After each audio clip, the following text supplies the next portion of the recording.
Just days after Christmas in 2024, 30-year-old U.S. Airman star Michael Latrice Tucker was shot multiple times and repeatedly run over with her own Jeep in Escambia County, Florida. Deputies found the single mother of one lying on the pavement outside an apartment complex in Pensacola while responding to a report of shots fired. She had been struck by at least 7 out of the 15 bullets that had been fired at her and was pronounced dead at a nearby hospital. The suspected killer was none other than Tucker's boyfriend of several months, 30-year-old Charles Jerome Carson-Dowdy. He fled the scene in the victim's Jeep before law enforcement arrived and was captured in Spanish Fort, Alabama, several days later. He's since been extradited to Florida on a second-degree murder charge. According to an arrest report, police tracked the suspect down with help from a friend. The friend called Carson-Dowdy in an attempt to gather information on his whereabouts and learned that he was awaiting roadside assistance for a flat tire, enabling law enforcement to move in on him. Tucker's sister, Rhea, told WEAR News that she hadn't noticed any red flags in her sister's relationship and that Carson-Dowdy had seemed sweet and innocent at the time of the arrest. Investigators had not identified a motive for the shooting. Number 23. Carl Chrisenberry. On the morning of March 17th, 35-year-old Carl Stanley Chrisenberry called 911 and confessed to accidentally shooting his pregnant girlfriend at their Blue Ridge, Texas home. Collin County deputies entered the couple's trailer and found 23-year-old Hannah Blanchard suffering from a gunshot wound to the upper chest. She died at the scene, and police later learned that she was 2.5 months along in her pregnancy when she passed away. Investigators spoke with Blanchard's young daughter from a previous relationship who witnessed her mother's death. She provided a detailed account of what she had seen, which conflicted with Chrisenberry's claim that the shooting was accidental. Blanchard and Chrisenberry had been together for several years, according to the victim's relatives, including an aunt who told Fox 4 that Chrisenberry had a history of using aggressive speech, including frequent cussing and use of the B word. It made the family feel uneasy, and Blanchard's aunt speculated that Chrisenberry would have gotten away with intentionally killing the victim if their child hadn't watched the incident unfold. The accused killer reportedly has an extensive criminal history consisting of past DUI, burglary, fraud, and drug charges, and he's now accused of capital murder of multiple persons. Chrisenberry is also facing 1 count of possession of a controlled substance and remains in custody with bond set at $1.5 million. Number 22. Theron Savage. One woman was killed and another was injured after being stabbed at a Kansas City apartment on March 19, 2025. Officers could hear what sounded like a woman screaming for help when they arrived at the residence in the city's Red Bridge South neighborhood at around 11:30 p.m. They were met by 22-year-old Theron Savage, who shut the front door on officers with a sharp object in his hand. Police were trying to kick the door down when Savage opened it again and then ran to a back door. He was pelted by a beanbag round fired by one of the responding officers, but he jumped off the balcony and continued fleeing. Inside the apartment, the cops found Savage's unresponsive girlfriend, 22-year-old Dationa Thompson, who was pronounced dead at the scene. Another victim was suffering from a non-life-threatening cut to the chest. Officers tracked Savage down at the building's leasing office, but he was uncooperative. He eventually exited the building but refused to get on the ground, and the police had to tase him in order to safely take him into custody. Savage was booked into the Jackson County Jail and later charged with second-degree murder, first-degree assault, and 2 counts of armed criminal action. He was denied bond and remains in custody. Number 21. Carlos Anderson-Honeycutt.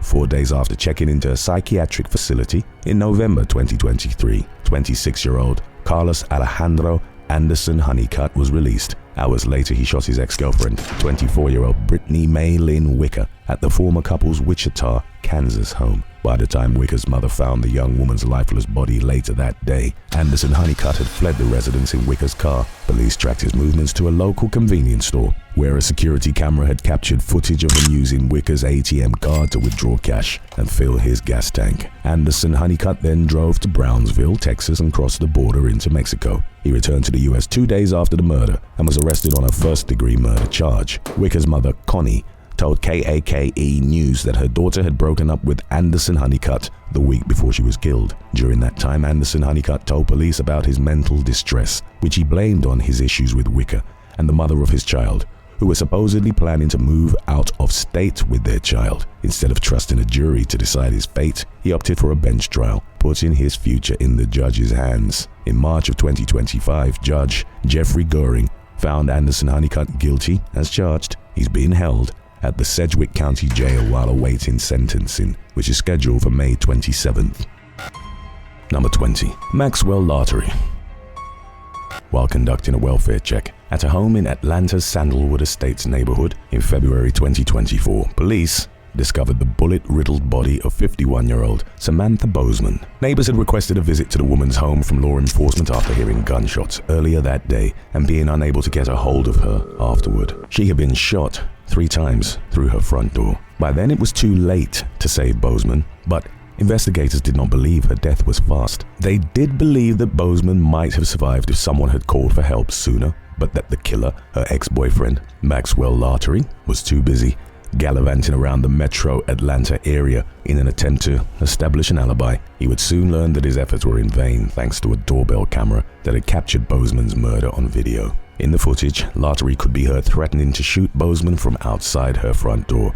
He made good on his promise, then fled the scene. The victim's daughter, Zipporah Ferguson, told WSB-TV that her mother had recently ended the 4-year relationship because Lartery was not contributing to their household bills and expenses. He was also pressuring Bozeman to give up her 2 adopted grandchildren. Fed up with how she was being treated and her partner's failure to pull his weight, Bozeman broke up with Lartery shortly before the shooting, making him an automatic person of interest in the case. Lartery denied any involvement in the crime, claiming that he was at Hooters at the time of the murder, but the doorbell video and other evidence spoke for itself. And in March of 2025, a judge found him guilty of murder and other charges. He was sentenced to life with the possibility of parole plus 5 years, as well as a 10-year probation sentence in the event that he ever makes parole. Number 19. Elijah Clarke. 20-year-old Delilah Ruiz was home alone at her Miami-Dade apartment on a Saturday night in February when her boyfriend, 19-year-old Elijah Clarke, showed up. The couple got into a fight about money, which ended with Clarke fatally shooting Ruiz. He then fled the scene in a car driven by his friend, 18-year-old Christopher Valdez. Ruiz was rushed to the hospital in critical condition and died from her injuries. According to an arrest warrant, Ruiz became angry at Clarke after receiving a notification that he had transferred money out of their shared Cash App account. Worried that Clarke would completely deplete their funds, she sent the remaining $37 balance to a friend for safekeeping. Clarke showed up at her residence a short while later. Ruiz initially went outside to argue with him, but she ended up pepper spraying him when he became aggressive and pulled a gun. She was trying to run back into her apartment when Clarke shot her in the back, causing her to collapse. Valdez, the getaway driver, was taken into custody 2 days later and is facing a charge of accessory after the fact. Police arrested Clarke on a murder charge in Houston, Texas the following day. He was accompanied by 2 additional suspects, 19-year-old Rafael Poralba and 17-year-old Angelina Vallador, who were charged by Texas authorities for hindering apprehension and prosecution of a case. Number 18. Christopher Blevins. On December 22, 2024, human remains were found in a refrigerator in New Jersey's Belle Plaine State Forest, later identified as 50-year-old Laura Hughes of Runnymede. The body was wrapped in a sleeping bag and carpet. The discovery was made by a man named John Tyrell, who was charged with obstruction after refusing to turn his phone over to the police. Meanwhile, investigators began looking into the victim's boyfriend, 45-year-old Christopher Blevins. The couple had a history of domestic violence, and police found suspicious items during the search of Blevins' apartment, including a gun and blue ratchet straps matching the ones that had been used to secure the body inside the freezer. Months earlier, in late July, a license plate reader had captured footage of Blevins' pickup truck transporting a refrigerator-shaped object on 2 separate occasions. Detectives confirmed that Blevins had been driving the vehicle both times. He fled the country thereafter and surrendered to police in Mexico City weeks later after learning that he was a person of interest in Hughes' disappearance. During his conversation with law enforcement, Blevins admitted to being involved in a violent altercation with Hughes and panicking afterward. The victim's body had not yet been found at that point, and he walked free after being questioned. In early January, New Jersey authorities charged Blevins with first-degree murder, second-degree disturbing and desecrating human remains, and third-degree hindering apprehension. He was arrested 10 days later for setting an illegal fire on a San Diego beach and remains in custody in California while awaiting extradition to New Jersey. Number 17. Ryan Evans.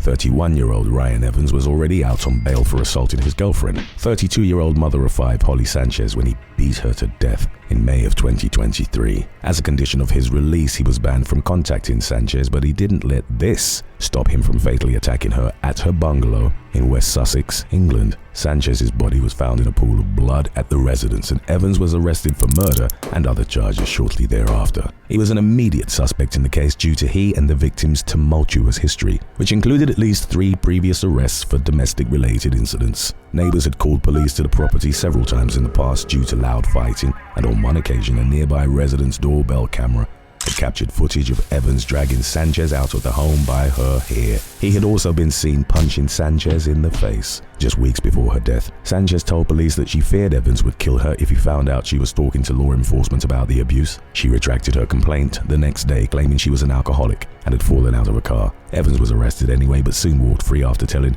the authorities a similar story. In July of 2024, a jury found him guilty of murder, unlawful wounding, assault occasioning actual bodily harm, and controlling and coercive behavior. He was sentenced to life with a minimum of 23 years, and efforts are reportedly being made to improve law enforcement's handling of domestic violence cases in hopes of preventing similar tragedies in the future. Number 16. Sheltren Tucker and Desmond Brown.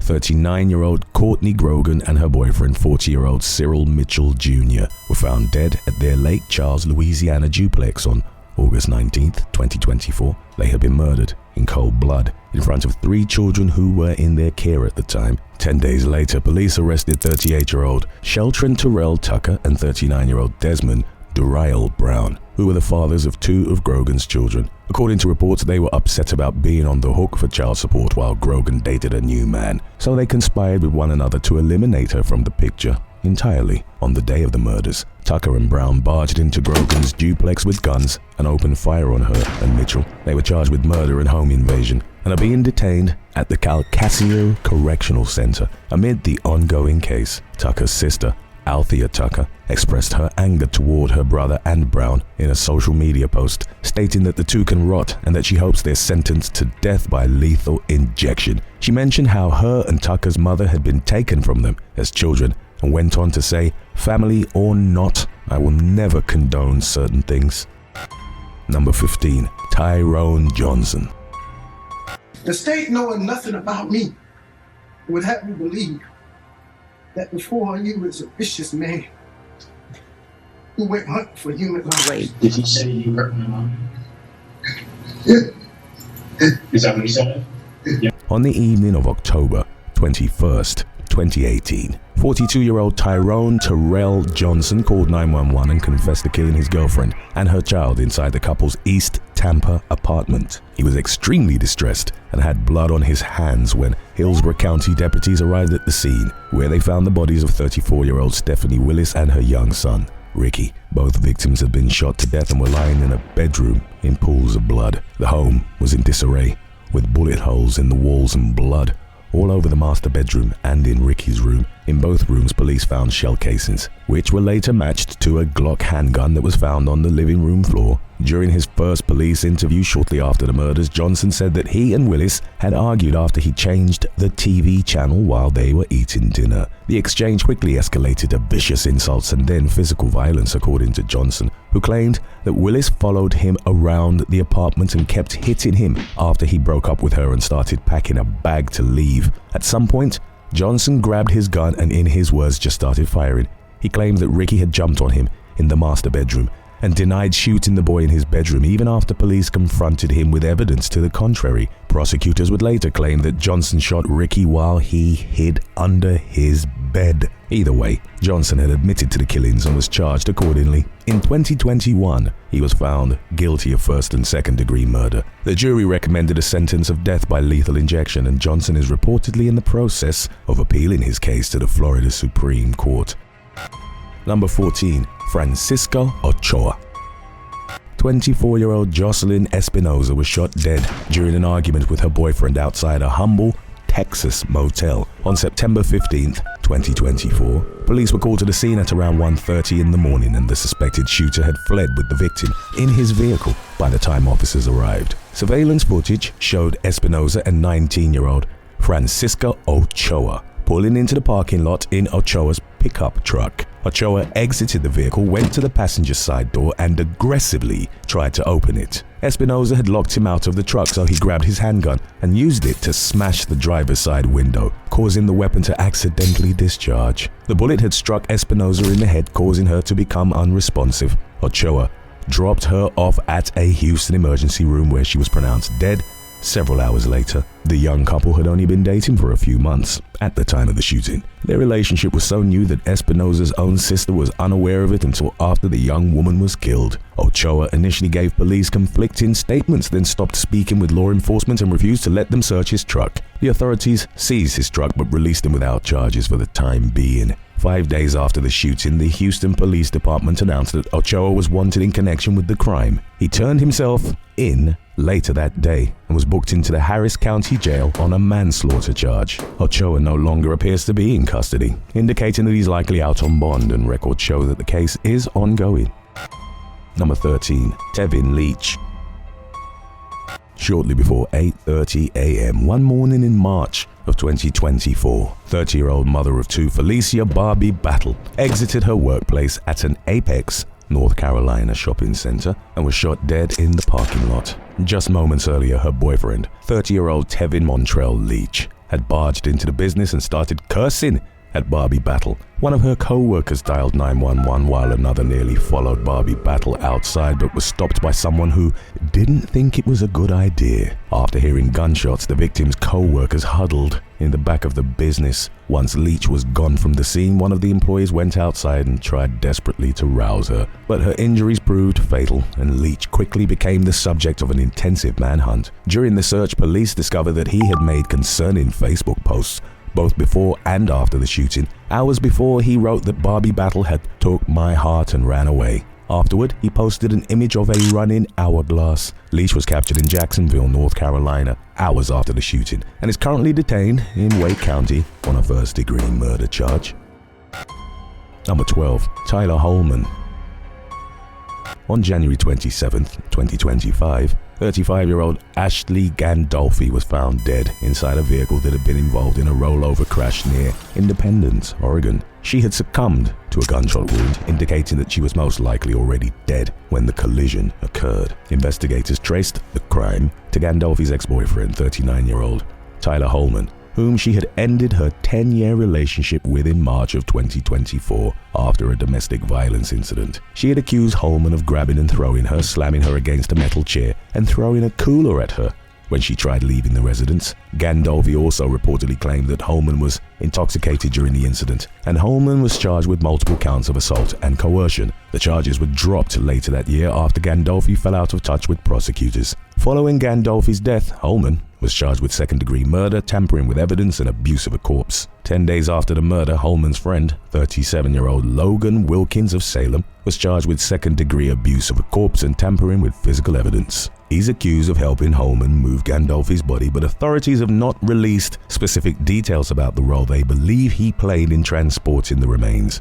Both men are currently at the Marion County Jail, with Wilkins' bond set at $100,000, while Holman is being held without bond. Number 11. Lovelle Rodgers.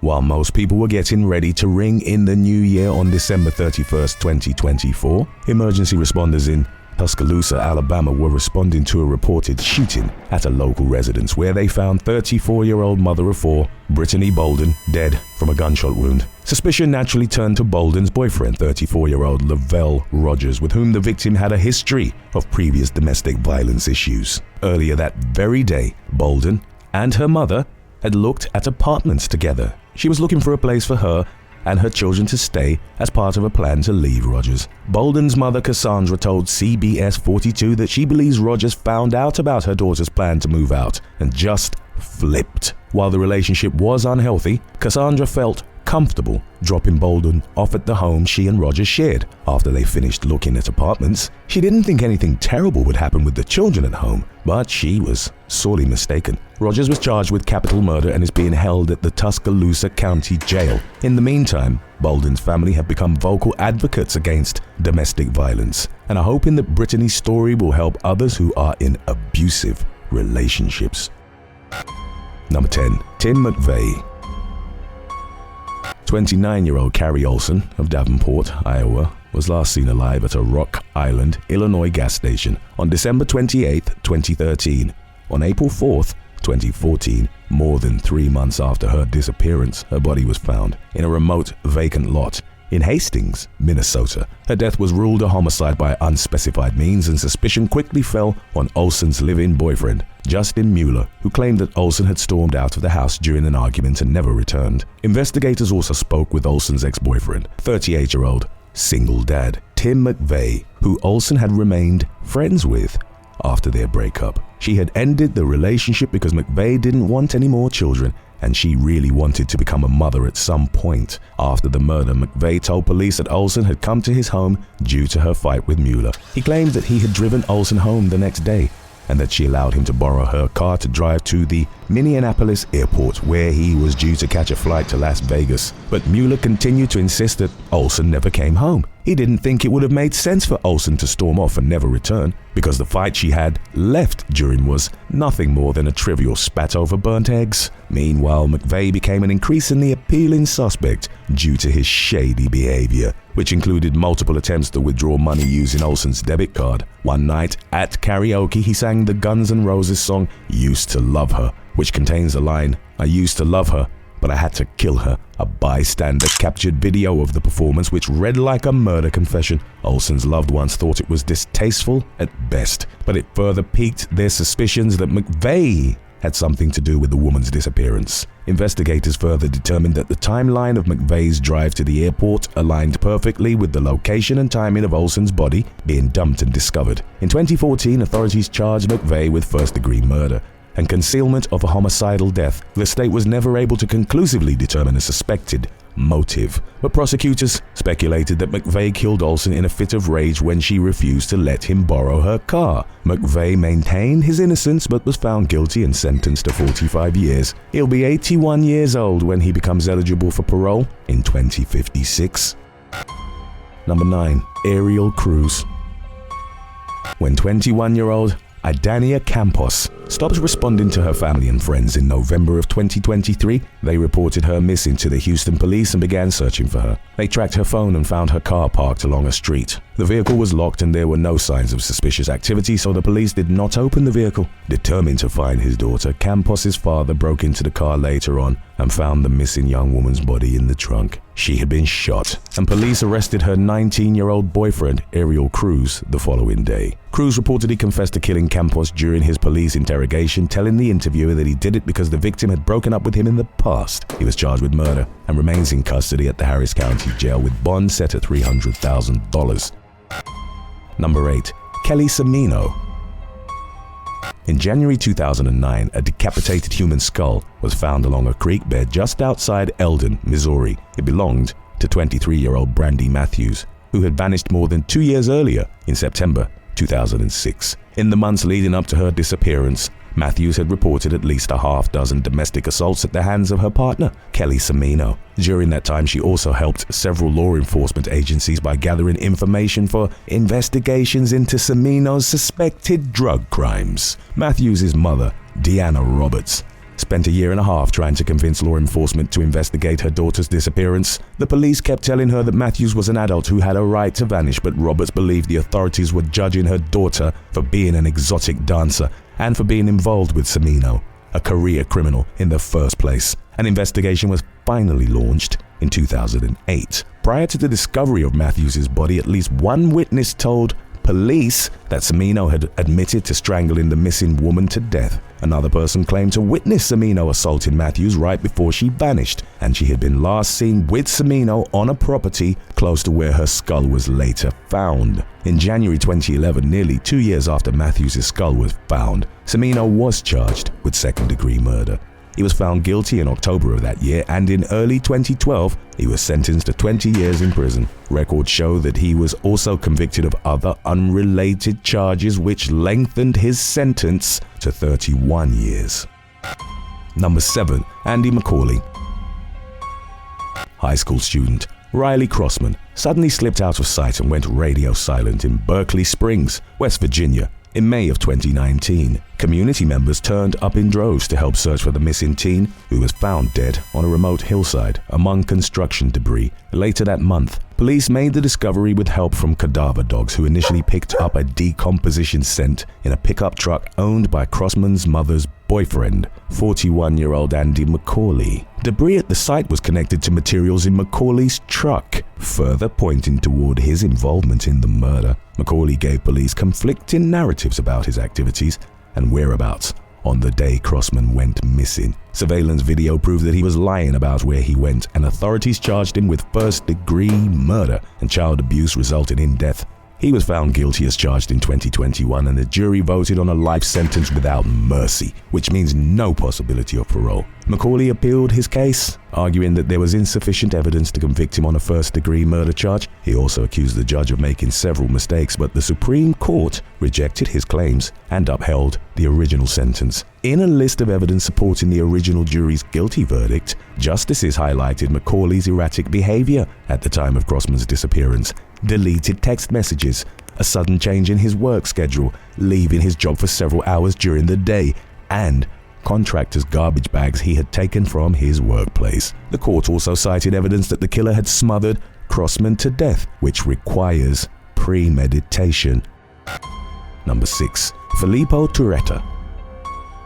On November 11, 2023, 22-year-old college student Giulia Cecchetin left her home in northeastern Italy's Veneto region with her ex-boyfriend, Filippo Turetta. She had broken up with Turetta 3 months earlier due to his possessive and irrational behavior, but she continued to spend time with him because she felt emotionally blackmailed. During the search for Cecchetin, a witness described seeing a violent fight between a young couple, matching her and Turetta's descriptions. Surveillance footage from nearby showed Turetta violently striking Cecchetin. He struck her from behind when she tried to flee, then forced her into the trunk of his car. 8 days after Cecchetin disappeared, her body was found inside a cave in a heavily wooded area in the ski resort town of Biancoballo. She had been stabbed more than 70 times. Turetta was arrested along a highway in Leipzig, Germany, the following day.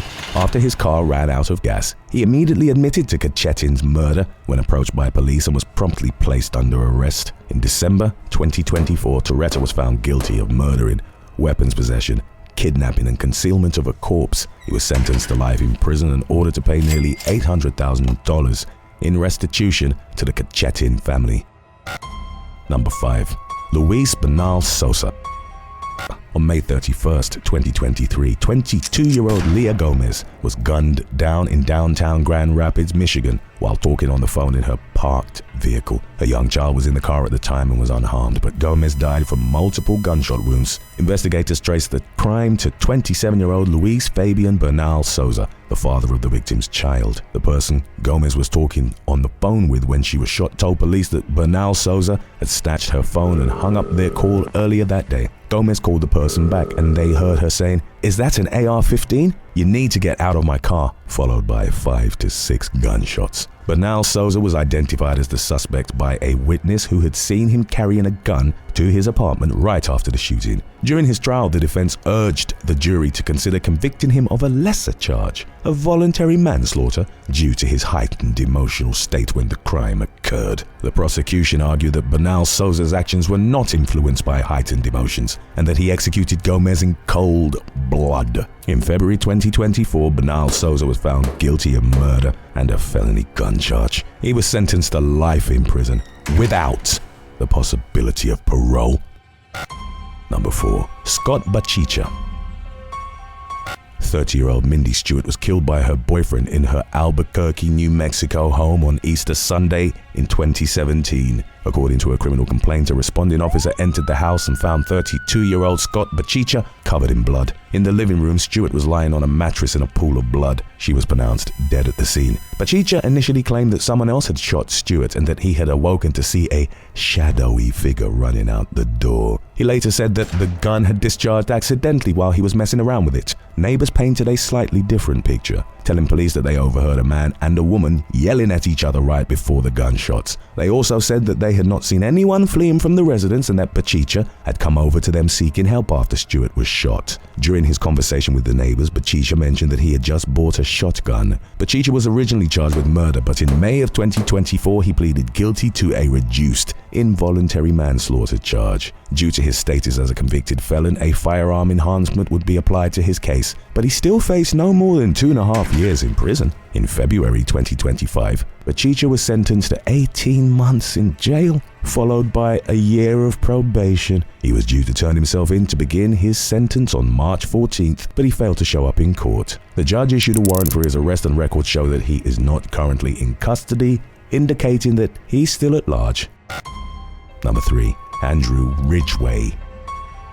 48-year-old Stacey Powell was reported missing in Auburndale, Florida, in February 2025 after failing to log into her remote working platform for 2 days in a row. Police paid a visit to the woman's home where they crossed paths with a handyman and inquired about Powell's whereabouts. During the conversation, Powell's boyfriend, 46-year-old Andrew Ridgeway, called the handyman and asked what the police were doing at the property. The officers had been captured on video by home surveillance cameras. Ridgeway claimed that he was in North Carolina and told the police that Powell had flown to Jamaica to be with her sick father, but this was untrue, as investigators soon realized when they discovered that Powell's father lived in the United States and is in good health. Authorities obtained a search warrant and returned to Powell's home, where they found her brutally murdered remains in the garage. Her body had been concealed with plastic and blankets, and there were multiple 9mm shell casings and fragments, as well as blood evidence and bullet holes in the walls. Powell had been shot at least 5 times and her face was bludgeoned beyond recognition. Ridgeway immediately shot to the top of the suspect list and was tracked down in Richard County, Georgia,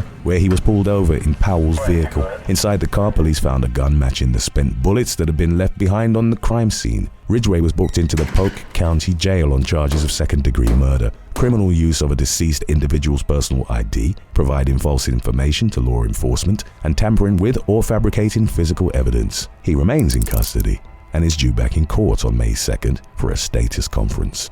Today's topic was requested by Nikki123BXD. If you have any other topics you'd like to learn about, subscribe and let us know in the comments section below. Number 2. Cierre Wood. On April 9th, 2019, a little girl named Larea Davis was found unresponsive at her mother's Las Vegas home with severe bruising and trauma. She died from her injuries at a local hospital, and law enforcement narrowed their sights on the girl's mother, Amy Taylor, and Taylor's boyfriend, former NFL player Cierre Wood. According to court documents, Wood told police that he was trying to help Larea get on the right path by making her exercise because she was chunky. He had also made the little girl complete the exercises, including sit-ups, wall squats, and to run sprints through the apartment for not learning her letters and numbers.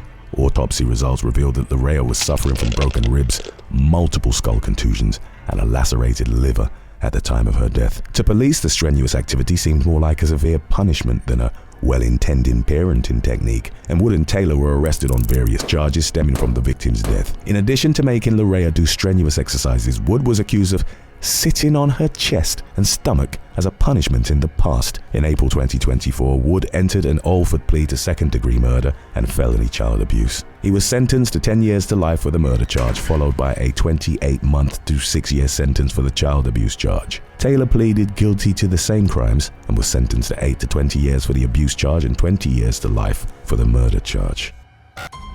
Number 1. Benjamin Williams.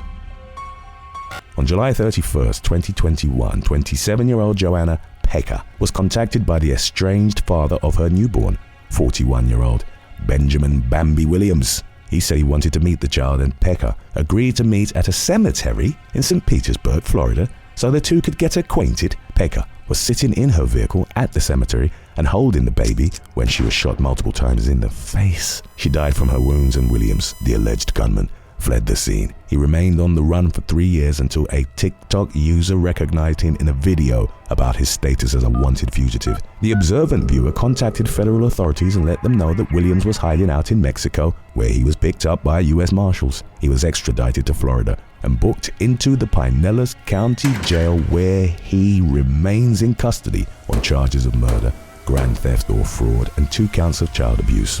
Thanks for watching. What is the worst dating experience you have ever had? Let us know in the comment section below.